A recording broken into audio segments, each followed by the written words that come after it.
What is up, YouTube? It is your boy Zorpnate here from the Zorpnate partnership. I'm here right next to Nathaniel. He's right over here. Hi. Hi, guys. Okay, so today I'm bringing you a Black Ops 2 gameplay commentary. So in this, the main purpose of this video is to determine how to make a good class for yourself. And I broke it down into 10 points. So first off is picking the right gun for the right map. So you see here I pick up the M27 because it's a longer distance gun to shoot it out across there. But also, you can tell what gun is appropriate for what map based on if you do the simple test. So the test is, have one gun that you really like using that's a roughly medium range gun, so I'd suggest like an AN-94 or something like that. And then with that gun, you go onto all of the maps with the same loadout, with the same perks, that sort of thing. And if you seem like it's too long for you and you're having issues shooting people because they're at much too great of a distance, then upgrade yourself to maybe like an M8 or something larger. But if you're like running into people constantly and getting outgunned by like scorpions and submachine guns and stuff, downgrade your gun to a smaller assault rifle or even a submachine gun. So, moving on to the second point is to be conscious while picking your attachments. So, I would recommend on almost all of your fully automatic submachine guns, assault rifles, and light machine guns to put a suppressor on, because it's so useful, because they can't see you on the minimap. It doesn't actually impact the damage as much as it says, from experience. And here I get both of my kills stolen by my stupid teammate. But, back to what I was saying about the suppressor. It also helps you flank, because if you miss your first shots, which is relatively common, then they don't turn around because sometimes they think, oh, it's just my own teammate who's shooting, because they don't see your red dot on the minimap. Okay, moving on.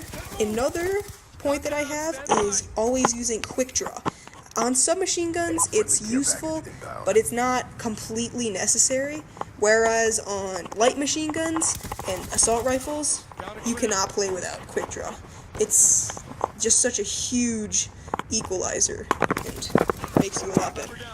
So, moving on to my third point, use the iron sights on a gun if you can. A lot of people waste their perks on, say, red dot sights, and that's all well and good because it makes you more accurate, but it's a wasted point. And there I completely turned on that kid with my VSAT. That was really horrible. But, continuing on, my fourth point is picking perks. So, the only two perks that I would say are necessary for you to have to play the game are Ghost and Toughness. Toughness reduces flinch, and that's just a necessary evil, I guess, in Call of Duty, is flinching when you get shot. And Toughness greatly reduces that. The other is something that's a lot, like, it isn't used very much. It's very underused. It is Ghost. It's great for flanking, because when they have a UAV up, people tend to just look at their minimap. They don't really bother looking around them, so when they're staring at their minimap, it makes them even easier to kill if you don't appear on it. So, I mean, the other perks are useful. I like using Hardline, because it makes me get my streaks faster. But, I mean, anything that you decide. So, say, like, my dad hates getting hit by tactical grenades, so he always wears tac mask, and etc. So, this brings me to my fifth point. And my fifth point is the longest point I have, and it talks about score streaks, and what score streaks you should pick. So if you're kind of new to the game, you're a Prestige 1, maybe haven't even Prestiged at all yet, I would suggest using the top streaks, the ones that are less than 6 kills. So my personal favorite among those is the Hunter Killer, the RCXD, and the Care Package. The Hunter Killer and the RCXD are fun to use, and they're almost instantly getting you 1 kill. And the Care Package can sometimes give you really, really high streaks. So, like, I've gotten a dogs out of a Care Package, which was very fun, because you get so many kills with that. Dogs are fun too. Yeah, Nathaniel would know. So, if you like played the game more, you're not new to it, you sort of have a feel for what guns you like, what maps you enjoy playing, how to play them, and you're maybe, I'd say, a prestige 2 to 5, I would advise moving your score streaks up into the Hellstorm Missile, the Lightning Strike, and then my personal opinion on the last one would be the War Machine, because it's fun shooting grenade launchers at people. And that's a pretty good set. It's about a moderate, you have to go on a moderate kill streak. Yeah, that's what I meant to say. Kill streak to go, to get them. And they're, I'd say, at least good for 5 kills in total. So that's a pretty safe bet when you're in that range. And once you've gotten past that, I'd say Prestige 5 would be a good time. Then you should use the three streaks that I'm using right now, which are the Stealth Chopper, the VSAT, and then you can use whatever you want at top. I prefer the Lodestar, but you could use the VTOL Warship. And this is a really good setup if you go on big streaks often, because once you get the Stealth Chopper and VSAT, it's just very important. So I'll talk a little bit more about that in the next section, so we're going to move to the next gameplay. See ya! Bye, guys. And what is up, guys? We're back.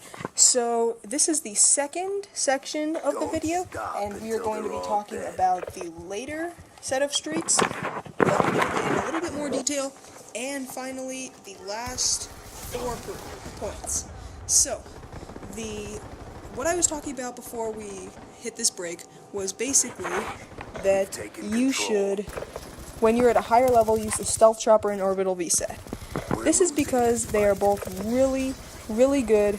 The Stealth Chopper gives you tons of points, which help you a lot towards your next set of streaks. And the VSAT, as I said before, is just so hard to die with. So, moving on.